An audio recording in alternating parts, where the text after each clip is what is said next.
அப்பா உம்மால் எல்லாம் முடியும். என்னால் என்ன முடியும் அப்பா உம்மால் எல்லாம் முடியும். உம் கரத்தினாலே ஆகாதது ஒன்று கூட இல்லை ஏசப்பா. உம் கரத்தினாலே ஆகாதது ஒன்று கூட இல்லை ஏசப்பா. என்னால் என்ன முடியும் அப்பா உம்மால் எல்லாம் முடியும். என்னால் என்ன முடியும் அப்பா உம்மால் எல்லாம் முடியும்.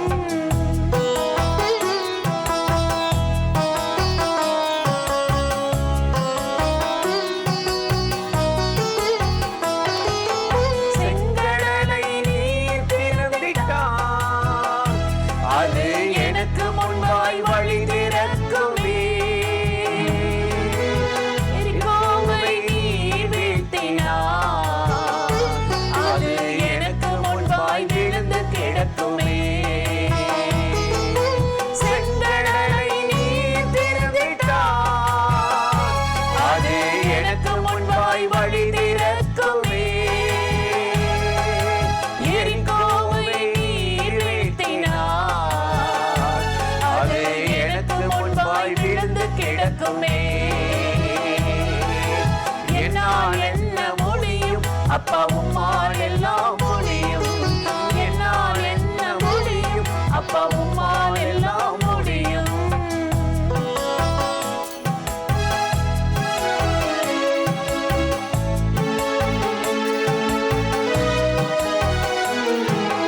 காற்றை நீர் கடிந்து கொண்டாலே அதன் சீற்றமெல்லாம் அமைதியாகுமே. கொந்தளிப்பை நீர் அகற்றினார், அது அமைதியாகி அடங்கி போகுமே. காற்றை நீர் கடிந்து கொண்டாலே அதன் சீற்றமெல்லாம் அமைதியாகுமே. கொந்தளிப்பை நீர் அகற்றினார், அது அமைதியாகி அடங்கி போகுமே. என்னால் என்ன முடியும் அப்பா உம்மால் எல்லாம் முடியும்.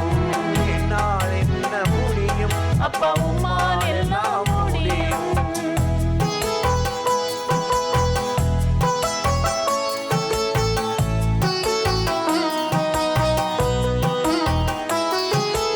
ஐஸ்வர்யம் கனமும் மகிமையும் முன்னின்று இறங்கி வருகுதே. மேன்மைப்படுத்த பலப்படுத்திட உம் கரத்தினாலே ஆகும் ஏசப்பா. ஐஸ்வர்யம் கனமும் மகிமையும் முன்னின்று இறங்கி வருகுதே. மேன்மைப்படுத்த பலப்படுத்திட உம் கரத்தினாலே ஆகும் ஏசப்பா. என்னால் என்ன முடியும் அப்பா உம்மால் எல்லாம் முடியும். என்னால் என்ன முடியும் அப்பா உம்மால் எல்லாம் முடியும். உம் கரத்தினாலே ஆகாதது ஒன்று கூட இல்லை ஏசப்பா. உம் கரத்தினாலே ஆகாதது ஒன்று கூட இல்லை ஏசப்பா.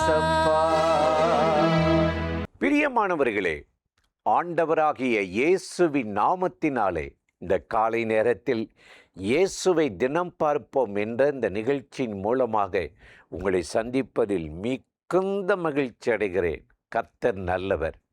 இன்றும் கூட ஒரு வேத வசனத்தை உங்களுக்கு ஞாபகப்படுத்தி சில காரியத்தை சொல்லி ஜெபம் பண்ணுவது நல்லது என்று உணர்ந்தேன்.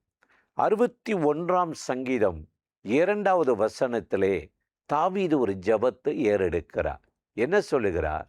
என் இருதயம் தொய்யும் பொழுது பூமியின் கடையாந்தரங்களிலிருந்து உம்மை நோக்கி கூப்பிடுவேன்.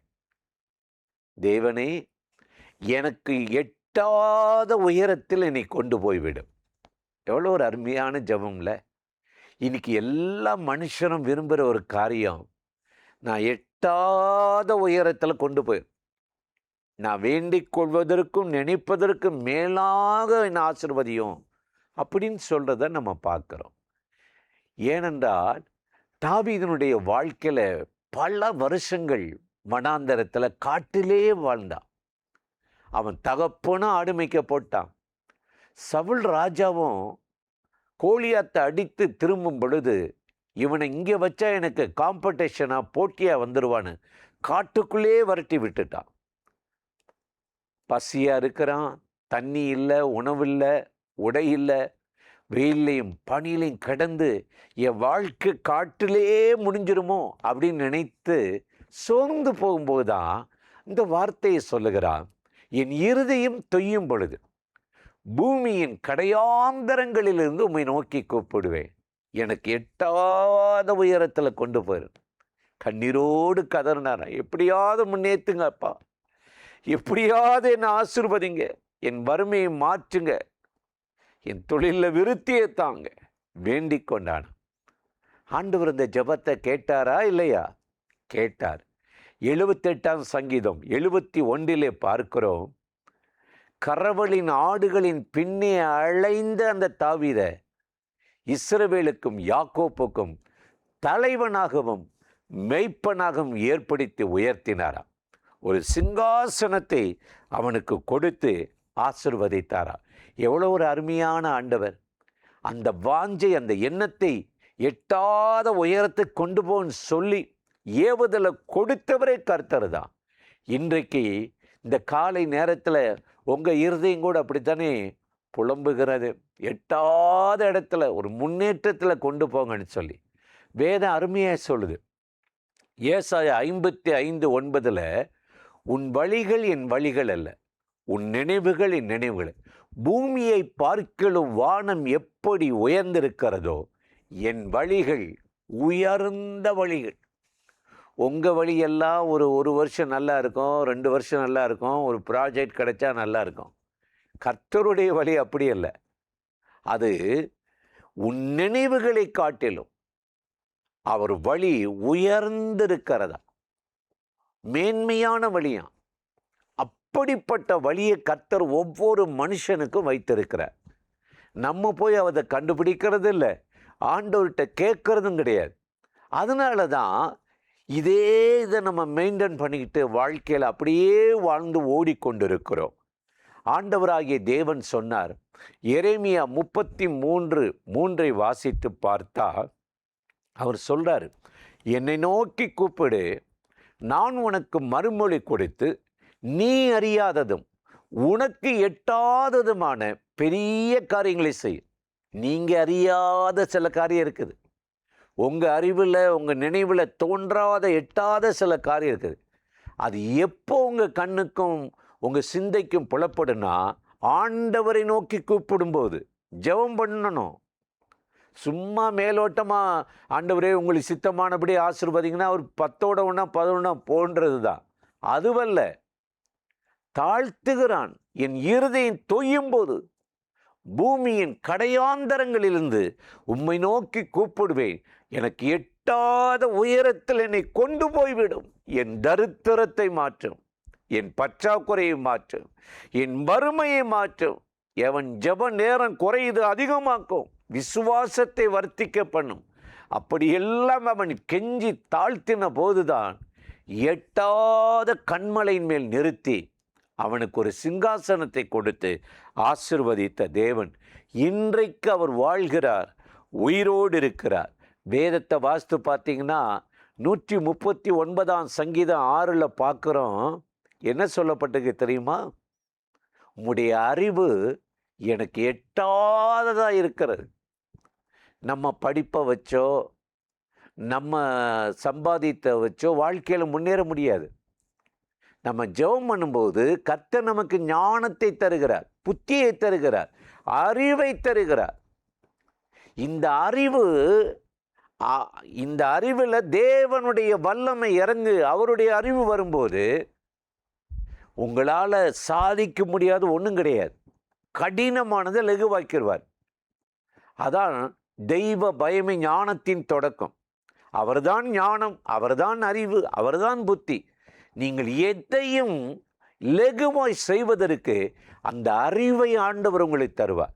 நீ அறியாத, உனக்கு எட்டாத பெரிய காரியங்களை செய்வேன் என்றவர். அவருடைய அறிவு எட்டாததாக இருக்குதா. அதைத்தான் யோபு கண்டுபிடித்து கடைசியில் ஜெபம் பண்ணுறான்.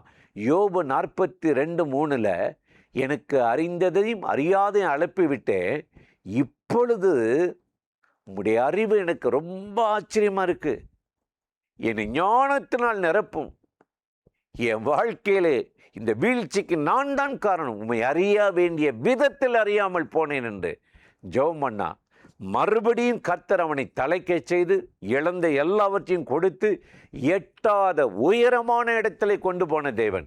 இந்த காலை நேரத்தில் இந்த நிகழ்ச்சியில் இணைந்து இந்த வார்த்தைகளை கேட்கிற உங்கள் வாழ்க்கையில், குடும்பத்தில் எந்தெந்த காரியத்திலே எழுந்திருக்க முடியாமல், முன்னேற முடியாமல், குழியிலே விழுந்து கிடக்கிறீர்களோ அந்த காரியத்திலே உங்களை தூக்கி எடுத்து எட்டாத கண்மலையின் மேல் நிறுத்தி ஆசீர்வதித்து நடத்தப் போகிறார். அந்த தேவாதி தேவனை நோக்கி நாம் இப்பொழுது ஜெபிக்கலாமா? அன்பும் இரக்கமும் கிருபையும் நிறைந்த நல்ல ஆண்டவரே, இந்த ஆசீர்வதிக்கப்பட்ட நாளுக்காக, நேரத்துக்காக, கிருபை இரக்கங்களுக்காக உமக்கு நன்றி.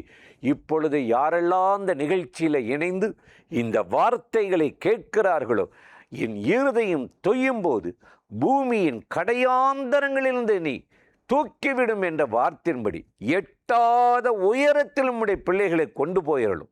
அவர்கள் வேலையிலும், வருமானத்திலும், தொழிலிலும், ஊழிய பாதையிலும் உயர்ந்த இடத்தில் வைத்து உம்முடைய பிள்ளைகளை ஆசீர்வதிக்கும்படி இயேசுவின் நாமத்தில் வேண்டிக் கொள்ளுகிறோம் எங்கள் உயிருள்ள நல்ல பிதாவே. ஆமேன், ஆமேன், ஆமேன். தொடர்ந்து இந்த நிகழ்ச்சியை நீங்களும் பார்க்கணும், மற்றவங்களுக்கு அறிமுகப்படுத்தணும். ஆண்டவராகிய தேவன் ஆசீர்வதித்து நடத்துவார். ஆமென்.